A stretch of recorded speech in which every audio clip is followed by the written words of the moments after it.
Hello guys, स्वागत है आपका एनिमे एडिक्टिव की एक और वीडियो में। मैं आज के इस वीडियो में एक्सप्लेन करने वाला हूँ वॉर ऑफ रिनाउंसिंग वॉर को। चलिए शुरू करते हैं। वॉर ऑफ रिनाउंसिंग वॉर बहुत सारे पॉइंट के साथ रिलेटेड है, जैसे history of aliens, great titan और royal family, founding titan and most important car fleets, जिसके कारण यह one of the most important topic बन जाता है।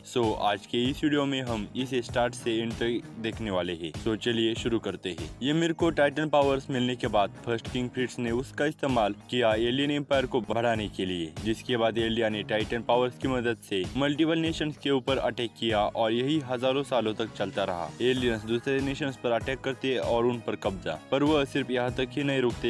एलियंस ने उन नेशंस के लोगों पर काफी जुल्म भी किया। एलियन एम्पायर के कारण और उनके जुल्म के कारण पूरी दुनिया में डर का माहौल था और उन्होंने लगभग पूरी दुनिया में डिस्ट्रक्शन किया था, और यह चलता रहा जब तक एलियन एम्पायर का 145th किंग कार्ल फ्रीट्ज सत्ता पर नहीं आया। टाइटन पावर्स मिलने के पहले से ही कार्ल फ्रीट्ज को एलिया एम्पायर की ब्रूटल हिस्ट्री के बारे में पता था, जो उसे बिल्कुल भी पसंद नहीं थी, और न ही उसे 9 टाइटन फैमिलीज में पावर के लिए चल रही और पसंद थी। कार्ल फ्रीट्ज इन सबसे परेशान हो चुका था, और इन सब के भी ऊपर उसे यह देखकर काफी बुरा लगता था मार्ली नेशन पर किस तरह से काफी ज्यादा अत्याचार किए जा रहे हैं। मैं यहाँ ज्यादा नहीं खींचूंगा, सिर्फ ऐसा समझिए जिस तरह से अंग्रेजों ने हम पर जुल्म किया था, उसी तरह से एलियन एम्पायर बाकी के नेशन पर जुल्म कर रहा था, और यह सब कार्ल फ्रीट्ज को बिल्कुल भी पसंद नहीं था। उसे इस सब से घिन आती थी। आगे चलकर जब उसने फाउंडिंग टाइटन को इनहेरिट किया, तब उसने एलियन एम्पायर को एंड करने का फैसला किया। कार्ल फ्रीट्ज की पर्सनैलिटी एंड थॉट्स बाकी के सभी एलियन किंग से ऑपोजिट थे।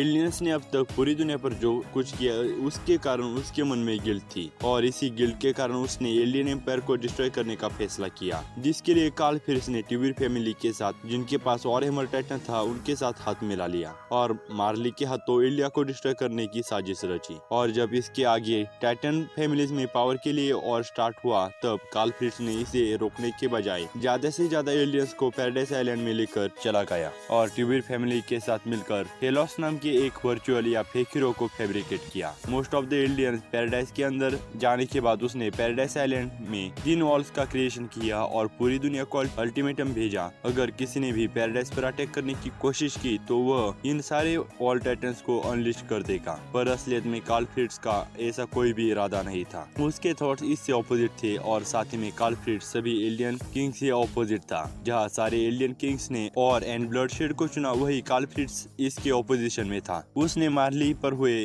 जुल्मों को देखा था और बाकी के नेशन पर एलिया ने किए जुल्मों को भी उसने देखा था, जिस कारण उसका मानना था अगर मार्ली नेशन स्ट्रॉन्ग बन जाता है और वह रॉयल फैमिली के मेंबर्स की लाइफ लेना चाहता है, उन्हें मार डालना चाहता है, या फिर अगर वह फाउंडिंग टाइटन को भी लेना चाहता है, तो उसे यह एक्सेप्ट है। अगर मार्ली सभी एलियंस को भी मारना चाहता है तो भी यह उसे मंजूर है, क्योंकि एलियंस ने पूरी दुनिया पर काफी जुल्म किया है, जिनकी सजा एलियंस को मिलनी ही चाहिए। यह एलियंस का ऐसा पाप है, उनका ऐसा क्राइम है, जिसके लिए एलियंस को कभी भी माफी नहीं मिल सकती। यही कार्ल फ्रीट्ज की आइडियोलॉजी थी, और उसकी यह आइडियोलॉजी उसकी मौत के बाद उसके सक्सेसर्स भी इनहेरिट करें, इसके लिए कार्ल फ्रीट्ज ने वॉर ऑफ रिनाउंसिंग वॉर को क्रिएट किया। यह रहा वॉर ऑफ रिनाउंसिंग वॉर के पीछे का बैकग्राउंड, जहां हमने देखा इसे किसने क्रिएट किया, कब, क्यों और किस लिए क्रिएट किया। अब हम आगे देखने वाले हैं इसके कारण असलियत में क्या होता है और यह काम किस तरह से करता है, इसका इम्पोर्टेंस क्या है, एंड ज़ीक एंड एरन ने इसे किस तरह से ब्रेक किया।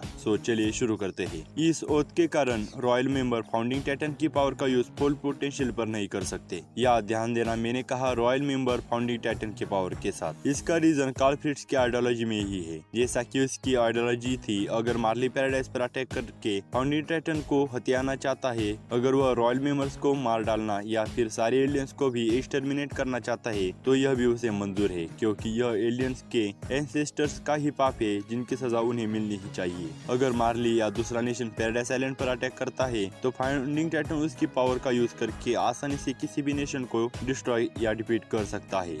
इसे प्रिवेंट करने के लिए कार्ल फ्रीट्ज ने वॉर ऑफ रिनाउंसिंग वॉर को क्रिएट किया। इसके कारण रॉयल मेंबर फाउंडिंग टाइटन की पावर का यूज नहीं कर पाता, और साथ ही में फाउंडिंग टाइटन को इनहेरिट करने वाले रॉयल मेंबर की आइडियोलॉजी भी कार्ल फ्रीट्ज की तरह बन जाती है। एक तरह से पाथ के कारण कार्ल फ्रिट्ज की आइडियोलॉजी सभी फाउंडिंग टाइटन के रॉयल इनहेरिटर्स को पोजेस करती है और उनकी आइडियोलॉजी भी कार्ल फ्रिट्ज की तरह बन जाती है। इसके बेस्ट एग्जांपल से Uri Reiss and Frieda Reiss. Founding Titan को इनहेरिट करने से पहले उरी रेस चाहता था वह सभी एलियंस को टाइटन की परेशानी से मुक्त करे और साथ ही में वह पैराडाइज आइलैंड के पीपल को बाहर की दुनिया की सच्चाई और इसके बाहर क्या है और उनकी हिस्ट्री के बारे में बताना चाहता था। पर फाउंडिंग टाइटन को इनहेरिट करने के बाद उसकी पर्सनालिटी पूरी तरह से चेंज होकर कार्ल फ्रिट्ज की तरह बन गई। फ्रीडा रेस के साथ भी ऐसा ही हुआ। फाउंडिंग टाइटन को इनहेरिट करने के बाद उसकी पर्सनालिटी भी कार्ल फ्रिट्ज की तरह बन गई और जब ग्रीशा उसके पास हेल्प के लिए आया ताकि वह टाइटन्स को वॉल्स को डिस्ट्रॉय करने से रोके, तब कार्ल फ्रिट्ज की आइडियोलॉजी के कारण फ्रीडा ने उसकी हेल्प नहीं की।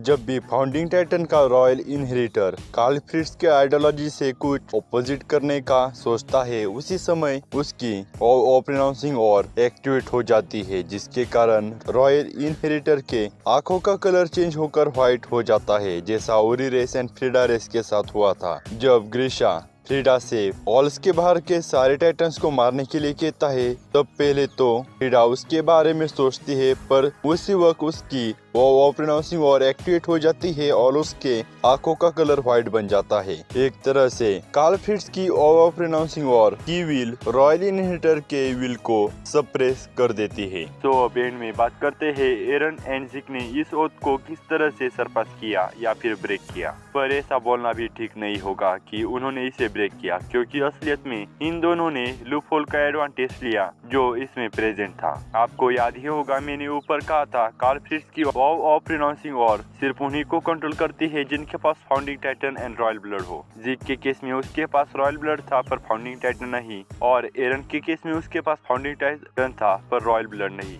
जिस कारण इन दोनों पर भी इस ओथ का असर नहीं हुआ। पर पास में जाने के लिए इन दोनों को ही एक दूसरे की जरूरत थी। स्टार्ट में सबको ऐसा लगता था कि पास में जाने के बाद ये मीर एरन के ऑर्डर्स को फॉलो करेगी क्योंकि उसके पास फाउंडिंग टाइटन है, पर असलियत में ऐसा हुआ नहीं क्योंकि यह मीर सिर्फ रॉयल मेंबर्स के ही ऑर्डर्स को फॉलो करती है। सो गाइस, यह एक कंप्लीट एंड डिटेल वीडियो थी ऑफ रिनाउंसिंग और के ऊपर, जो मैं होप करता हूँ कि आपको पसंद आ गई होगी। और हमारे दूसरे चैनल मांगा एडिक्टिव को भी सब्सक्राइब कीजिए, जिस पर मैं jujutsu Kaisen, my hero academia and bleach के मांगों को एक्सप्लेन करता हूँ, जिसकी लिंक मैंने ऊपर I button, description and comment box में दी है। अगर आप भी किसी टॉपिक पे वीडियो बनाना चाहते हैं तो मुझे कमेंट में बताएं, मैं उस पर वीडियो बनाने की पूरी कोशिश करूंगा। अगर कोई पॉइंट आपको समझ में नहीं आया, किसी पॉइंट के बारे में मैंने गलत एक्सप्लेनेशन दिया है या कोई एक्स्ट्रा पॉइंट पता चला है आपको इस वीडियो के बारे में, तो मुझे कमेंट में बताएं, मैं उसे पिन कर दूंगा ताकि हमारे सारे व्यूअर्स भी उसे पढ़ सके। सो फाइनली, अगर आपको हमारे चैनल का कंटेंट पसंद आता है तो चैनल को सब्सक्राइब कीजिए, वीडियो पसंद है तो वीडियो को लाइक कीजिए और कुछ ज्यादा पसंद है तो शेयर कीजिए, और पसंद नहीं आती तो डिसलाइक का बटन तो है ही। सो